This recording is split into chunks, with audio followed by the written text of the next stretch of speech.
श्लोक 72 अध्याय द्वितीय। एषा ब्राह्मी स्थितिः पार्थ नैनां प्राप्य विमुह्यति स्थित्वा स्यामन्तकालेऽपि ब्रह्मनिर्वाणमृच्छति। ओम तत्सदिति श्रीमद्भगवद्गीतासु उपनिषत्सु ब्रह्मविद्यायां योगशास्त्रे श्रीकृष्णार्जुनसंवादे सांख्ययोगो नाम द्वितीयोऽध्यायः। हरिः ओम श्रीगुरुभ्यो नमः। हरिः ओम।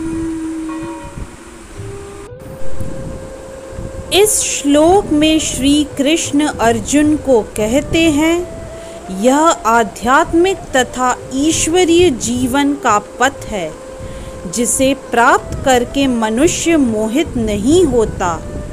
यदि कोई जीवन के अंतिम समय में भी इस तरह स्थिर हो तो वह भगवत धाम को प्राप्त होता है।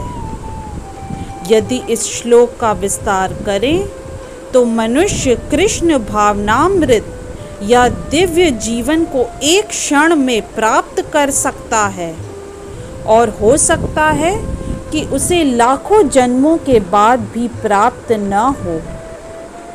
यह तो सत्य समझने और स्वीकार करने की बात है।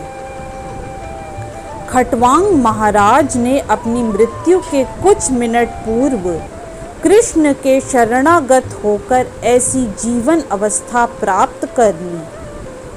भगवत गीता में कहा गया है कि वास्तविक जीवन का शुभ आरंभ इस भौतिक जीवन के पूरा होने पर होता है। स्थूल भौतिकतावादी के लिए यह जानना पर्याप्त होगा कि इस भौतिक जीवन का अंत निश्चित है, किंतु आध्यात्मिक दृष्टि से उन्नत व्यक्तियों के लिए इस जीवन के बाद अन्य जीवन प्रारंभ होता है। इस जीवन का अंत होने से पूर्व यदि कोई कृष्ण भावना भावित हो जाए तो उसे तुरंत ब्रह्म निर्वाण अवस्था प्राप्त हो जाती है। भगवत धाम तथा भगवत भक्ति के बीच कोई अंतर नहीं है, चूँकि दोनों चरम पद हैं।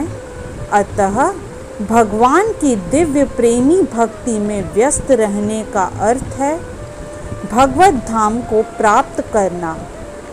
भौतिक जगत में इंद्रिय तृप्ति विषयक कार्य होते हैं और आध्यात्मिक जगत में कृष्ण भावनामृत विषयक। इसी जीवन में ही कृष्ण भावनामृत की प्राप्ति तत्काल ब्रह्म प्राप्ति जैसी है, और जो कृष्ण भावनामृत में स्थिर होता है वह निश्चित रूप से पहले ही भगवत धाम में प्रवेश कर चुका होता है। ब्रह्म और भौतिक पदार्थ एक दूसरे से सर्वथा विपरीत हैं। अतः ब्राह्मी स्थिति का अर्थ है भौतिक कार्यों के पद पर न होना।